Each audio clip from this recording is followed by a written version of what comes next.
ሰላም ውድ አድማጮቻችን፣ አይደርስ የለም እንግዲህ በመጨረሻ አርሰናል የሚጫወትበት ቀን በአውሮፓ ቻምፒዮንስ ሊግ ካለፉት 16 ዓመት በኋላ በኤሚሬትስ ስታዲየም የግማሽ ፍጻሜ ጨዋታ የሚያደርጉ ይሆናል። ከ16 ዓመት በፊት አርሰናል ማንቸስተር ዩናይትድን በዚህ ጨዋታ ላይ ያስተናገደበት ምሽት የሚታወስ ነው። ያን ጊዜ በኤሚሬትስ ስታዲየም ሽንፈት እንዳጋጠመው የሚታወስ ነው። ከዛ በፊት ግን በ2006 ዓ.ም ማለትም የዛሬ 19 ዓመት በጥሩ ፐርፎርማንስ ቪያሪያልን በደርሶ መልስ አሸንፈው በጊዜው ባርሴሎና ለፍጻሜ እንደገጠሙና አርሰናል በእግር ኳስ ቡድን ታሪኩ ለፍጻሜ ጊዜ ለመጀመሪያ ጊዜ ደረሰበት ነበር። የማይክል አርቴታ ልጆች ባለፉት 6 ዓመታት ራሳቸውን ሲያዘጋጁ ቆይተው ለመጨረሻ ጊዜ በዚህ ውድድር ላይ ተፋላሚ ሆነዋል። በዘንድሮ ውድድር ዓመት አርሰናልና ፒኤስጂ የሚያደርጉት ጨዋታ ተጠባቂ ነውና ማይክል አርቴታ ስለ ጨዋታው ምን ተናገረ?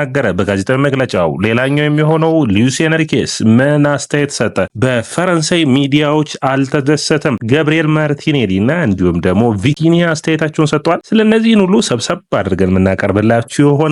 የጨዋታ ቀን ነው አድማጮቻችን።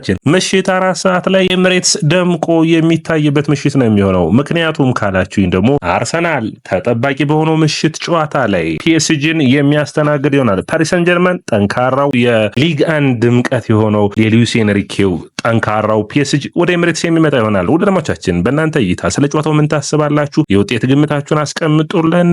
ማይክል አርቴታ ምን አለ? በቀጥታ ወደ እሱ እንሂድ። እንግዲህ ብዙ ጥያቄዎች ቀርበውለት ነበር። በዘንድሮ ውድድር ዓመት ምን ይሰማል ተብሎ ተጠይቆ ነበር። ምን አይነት ይህንን ዋንጫ ማሸነፍ የተለየ ነገር ነው ለኛ፣ አዳዲስ ታሪኮችን እየጻፈን ነው፣ በተለይ ደግሞ ማድሪድን አሸንፈን እዚህ በመድረሳችን ደስ ይለናል በማለት አስተያየቱን ሰጥቷል። ከዛ ውጭ አንዱ ጋዜጠኛ የታሪክ ጫናውን በሚመለከት ምን ይሰማል ጠይቆት ነበር። በፍጻሜው ላይ በመድረስ አለብን፣ እዛ በመድረስ ሌላ ታሪክ ማስመዝገብ ይጠበቅብናል በማለት አስተያየቱን ሰጥቷል። ስለ ፒኤስጂ ለውጥም ምን ታስባለህ ተብሎ ነበር። በመጨረሻ ጊዜ ለኤሚሬትስ ከተጫወቱበት ጨዋታ አንጻር ተብሎ ጠይቆ ነበር። በኤሚሬትስ ከተጫወትን ጨዋታ በኋላ ብዙ ነገሮችን መሻሻሉን አይተናል። ነገር ግን አሁንም ቢሆን ብዙ ትምህርትንም ወስደው ከዛ ጨዋታ ነው። በሪያል ማድሪዱ ጨዋታ በደጋፊዎቹ የተለየ ድጋፍን አሳይተውናል፣ በተለይ በኤሚሬትስ ባደረግነው ጨዋታ ላይ። ስለዚህ ያንን ድጋፍ አሁንም እንጠብቃለን፣ ከዛ እንዲሁም በተሻለ በማለት አስተያየቱን ሰጥቷል። ይህንን ዋንጫ ለማሸነፍ ትልቅ እድል አለን፣ ያንን መጠቀም እንሻለን በማለት አስተያየቱን ሰጥቷል። ባለፉት 5 ዓመታት በሚገባ ለእንደዚህ አይነት ጨዋታዎች ስንዘጋጅ ነበር በማለት አስተያየቱን ሰጥቷል። ፒኤስጂ ከአስቶን ቪላ ባደረጉት ጨዋታ ላይ በሁለተኛው አጋማሽ ሉዊስ ኤንሪኬ በውድድር ዓመቱ ያሳየነው ደካማ ብቃት ነው ብሎ ተናግሮ ነበር። ምን ይሰማል ተብሎ ጠይቆ ነበር። ሁሉንም ጨዋታ መቆጣጠር እኛም እንፈልጋለን። ኤንሪኬን ቡድን የፒኤስጂ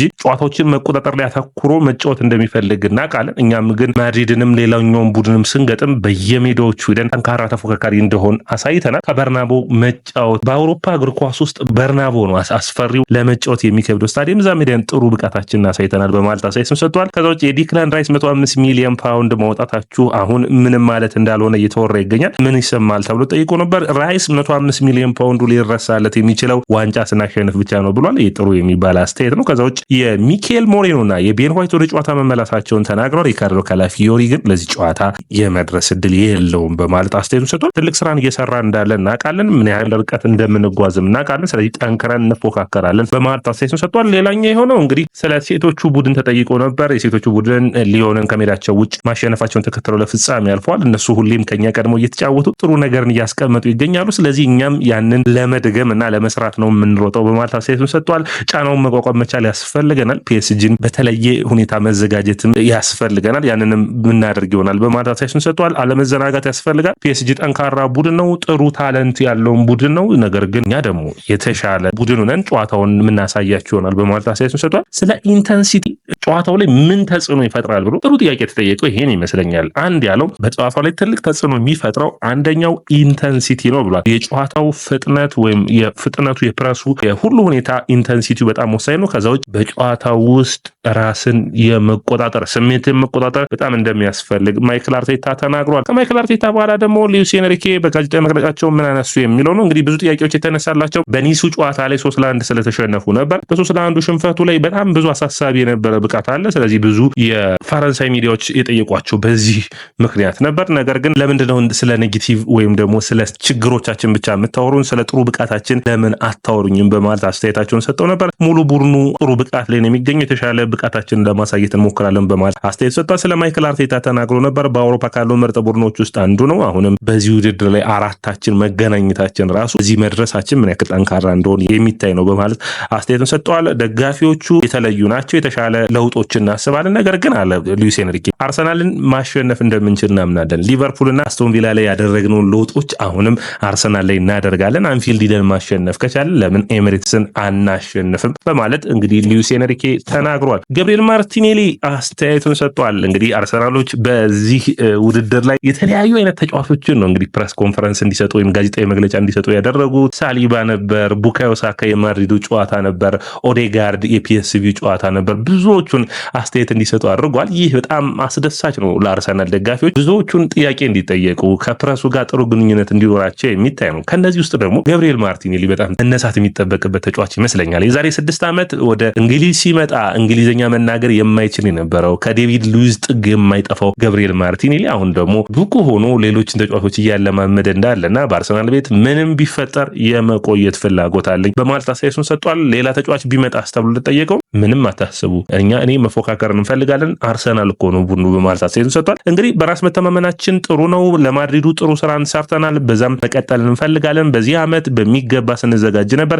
በህይወት ዘመኔ ጥሩና ምርጡ ጨዋታ ነው የሚሆን በማለት አስተያየቱን ሰጥቷል። 5 እና 6 ዓመት 7 ዓመት እያለ በሳኦ ፖሎ በታዳጊ ቡድን ውስጥ እያለው ለቻምፒዮንስ ሊጉ ግማሽ ፍጻሜ መጫወት ህልሜ ነበር። ያ ህልሜ የተሳካ ነው። ትልልቅ ጨዋታዎች ለኛ አስፈላጊ ናቸው። እዚህ በመድረሳችን ደስተኛ ነኝ በማለት አስተያየቱን ሰጥቷል። ስለ ሴቶቹም ተናግሮ ነበር። ጎሎቹን አይቻለሁ፣ በጣም የሚደንቅ ነው። እኛ ደግሞ ለፍጻሜ ለመድረስ ጥረታችን እንቀጥላለን በማለት አስተያየቱን ሰጥቷል። የ2 ዓመት ኮንትራት ነው የሚቀረው። እንግዲህ ኮንትራቱ ላይ ያንን ተከትሎ ምን ይሰማል ተብሎ ነበር። አርሰናል በመሆኔ ደስተኛ ነኝ፣ አርሰናል በሚሰጠኝ እድል ሁሉ ለመጠቀም ዝግጁ ነኝ፣ እዚህ በመቆየቴ በጣም ደስተኛ ነኝ ብሎ መልሱን ሰጥቷል። ከዛ ውጭ ስለ ቡካዮ ሳካ አስተያየቱን ሰጥቶ ነበር። ቡካዮ ሳካ በጣም የምወደው ምርጥ ጓደኛዬ ነው። ከዛ ውጭ ጓደኛዬ ብቻ ሳይሆን ወንድሜም ነው። ሌላኛው ትልቅ ጨዋታን ስለምናደርግ ለዛም ጨዋታ ዝግጅት እናደርጋለን በማለት አስተያየቱን ሰጥቷል። ይህንን ዋንጫ ማሸነፍ ፍላጎት አለን፣ በዚህም የምንቀጥል ይሆናል በማለት አስተያየቱን ሰጥቷል። እንግዲህ አርሰናል ከመጣ 6 ዓመቱ ነው። አርሰናል ቤት ከቆዩ እንግዲህ ተጫዋቾች ውስጥ አንዱ ነው። አንደኛው የሚሆነው እንግዲህ 3ቱ ናቸው፣ ቡካዮ ሳካ፣ ማርቲኔሊ እና እንዲሁም ደግሞ ሌላኛው የሆነው ኬረን ቲየርኒ በአርሰናል ቤት ረጅም ጊዜ የቆዩ ተጫዋቾች ናቸው።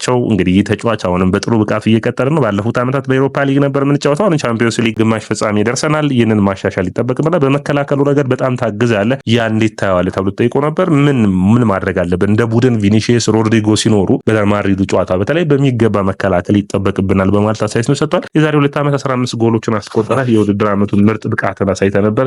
አንተ ምን ይሰማል ጎሎችን ባለማስቆጠር ተብሎ ተጠይቆ ነበር። እኔ ሳልጫወት አርሰናል ዋንጫ የሚያነሳ ከሆነ እንኳን ደስተኛ ነኝ፣ ምንም ጥያቄ የለውም። ማሸነፍ እንፈልጋለን፣ ጎል ማስቆጠር እንፈልጋለን፣ ነገር ግን ለአርሰናል ቅድሚያ የምንሰጠው ነው በማለት አስተያየቱን ሰጥቷል። አርሰናል ላይ ስለተለያዩ ሁኔታዎችም ተጠይቆ ነበር። በተለይ ደግሞ አርሰናል እሱ ባስቆጠረባቸው 50 ጨዋታዎች ላይ አልተሸነፈም፣ ያንን ብቃትን መቀጠል ይጠበቅባል ተብሎ ተጠይቆ ነበር። አዎ ጎል ሳስቆጠር እንግዲህ ይህንን መረጃ ማየቻለሁ፣ ስለዚህ በሚገባ ተገብሯሉ በማለት አስተያየቱን ሰጥቷል። ከዛ ውጭ እኔ 15 ኪሎ ሜትር መሮጥ ካለብኝም ሜዳ ውስጥ 15 ኪሎ ሜትር በላይም እሮጣለሁ፣ ብዙ ቦታዎችን መሸፈን እችላለሁ፣ ነገር ግን ያ ስኬታማ የሚያደርገን ከሆነ ምንም ችግር የለብኝም፣ ጎል ካላስቆጠርኩ የምል አይደለሁም በማለት አስተያየቱን ሰጥቷል። ቡድን ውስጥ እኔ ሲደረግልኝ የነበረውን ድጋፍም ለፋቢዮ ቪዬራና ለማርኪሲዮ በተለይ ፖርቹጋል እና የፖርቹጊዝ ቋንቋ ስለሚናገሩ አግዛቸው ነበር በማለትም አስተያየቱን ሰጥቷል። ሌላኛው የሚሆነው የቪቲኒያን የሚመለከት ነው። እንግዲህ ቪቲኒያ ስለ ዲክላን ራይስ ተጠይቋል። ዲክላን ራይስ በአካል ብቃቱ ረገድ እንዴት ተፋለመዋለህ ተብሎ ነበር። የአጨዋወት ስታይላችን ይለያያል፣ ስለዚህ በተለያየ አይነት ብቃት ነው የምንጫወተው እንጂ የግድ እኛም የአካል ብቃት መጠቀም ያለብን አይመስለኝም በማለት ቪቲኒያ